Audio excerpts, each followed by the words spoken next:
Hello again, everyone. Welcome to Doug's Guitar of the Day, episode 4. Today we have what is called an SG 50s Tribute, which is kind of weird because they didn't make SGs in the 50s as far as I know. And I think what it was supposed to be is if the SG had been invented in the 50s, it might have been something like this. I don't know. I bought it in 2013 when I was still back up in Illinois. I've always liked SGs. They've been special to me because my first good Gibson guitar that my dad bought me when I was in 8th grade was a Gibson SG. It was like a 74 or 75 Norland era SG, and I played that for a number of years. Ended up finally, the neck cracked on it because it took a fall. I had it replaced, then it was cherry red like this. I had it replaced, then I had it painted white and put different pickups in it. I should have held on to it, but I ended up trading it and a Vox wah-wah pedal for a Les Paul Custom, which never worked out for me at all. So anyway, about 2013, I had a hankering to get another red SG, but I didn't have a whole lot of money, so I was on the Sweetwater website, and I saw this one, and it seemed to be priced right. It seemed a little bit more bare bones, so I went ahead and got it. And then when it finally arrived, it looked fine. Neck was straight as an arrow, but it didn't play very good at all. The front pickup was tilted in a weird way. I actually thought about sending it back, and then I thought, well, what the heck, I'll set it up to play like I want it to play. So I ended up doing some work on the nut, lowering it a little bit, and I took that pickup out and found out what the issue was with it, straightened it out, and it played a lot better. So I decided I'd go ahead and keep it. A little bit about it. Okay, SG 50s Tribute. The nut, I think it's black corian is what they call it. It looks like graphite. It's got Grover tuning keys on it. Now, being a 50s Tribute, it's got that 50s thicker, chunkier neck. And then it's got, kind of late 58 type frets where they're still tall, but they're not really wide. But still, it's comfortable to play. Rosewood board, crown inlays. Now, this one has P90s, which my first SG had humbuckers, but I like P90s. They're a really good, strong single coil sound. They're a little bit, I don't know how to describe it. They're a little bit rude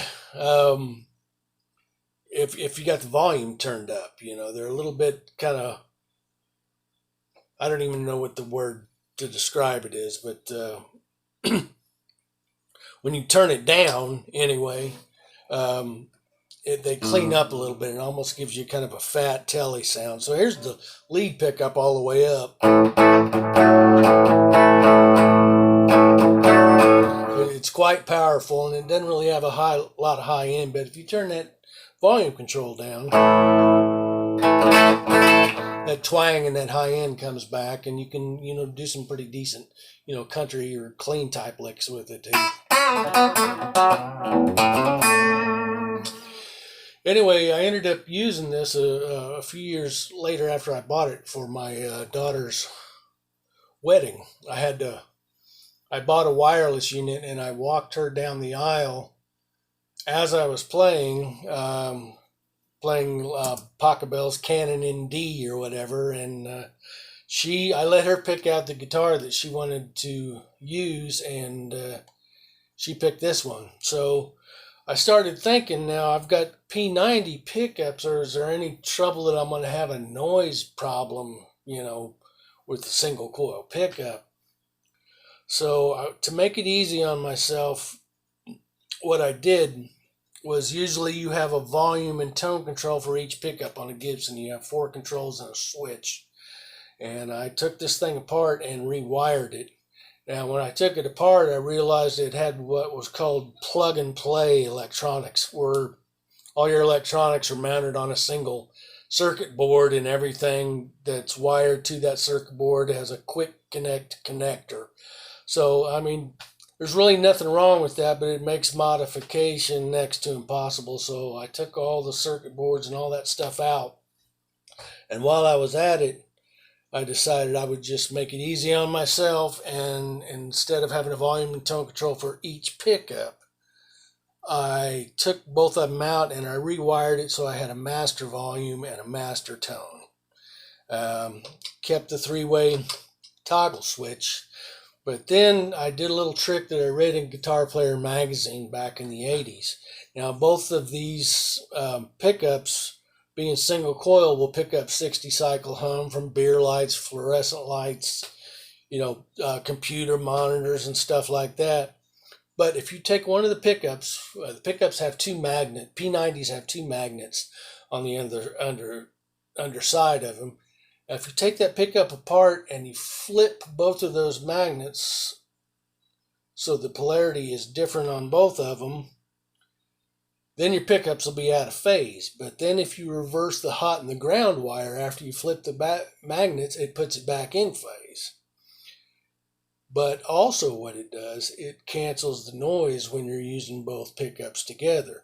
So rather than have a noise problem, I mean, if you do have a noise problem, all you have to do is put it in the middle position, and then it cancels out the noise. So now some P90 guitars that have two pickups already have that done, basically.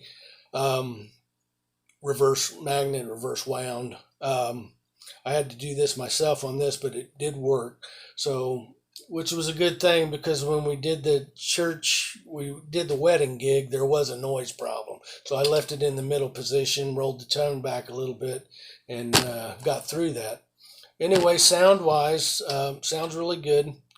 I also rewired it with some different potentiometers. I think the pots that were in it were more of a linear taper. It seemed like everything came on from 0 to 3 and didn't really get a whole lot louder from 3 to 10. So I ended up putting audio taper pots in, wired it in 50s fashion so I can creep up that volume, slowly till about 7. And then from 7 to 10, if I want to boost, I've got it.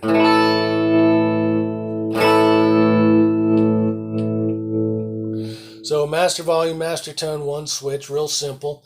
I also have the thing I do usually on the Switchcraft toggle switch, where I take a Gretsch strap lock and put it in place of the plastic switch tip that is on there.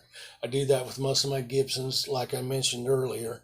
So sound-wise, here's the front pickup.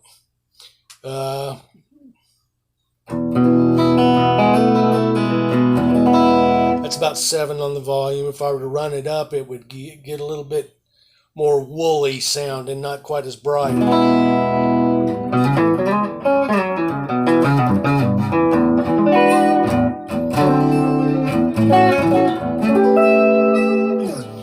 And then in the middle position where you got both pickups, it's pretty clear.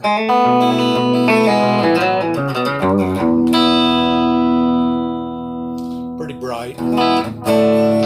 And pretty aggressive lead pickup sound.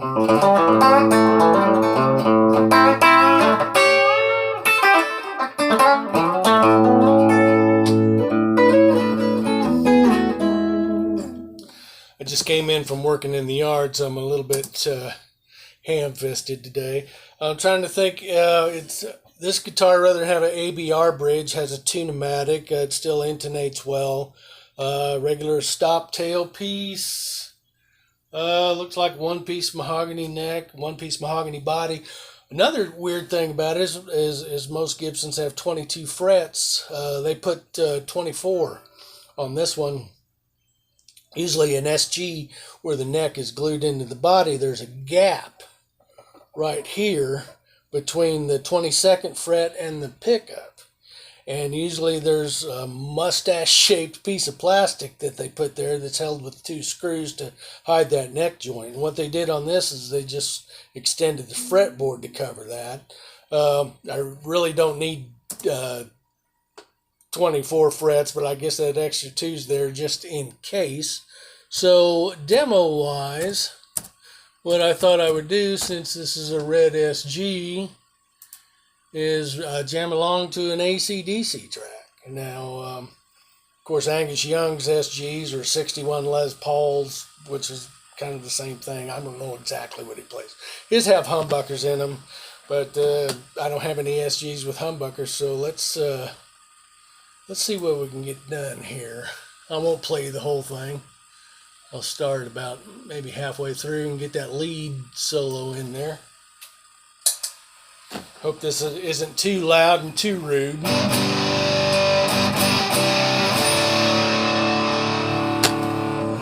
Here we go, enjoy. Whoops, hold on.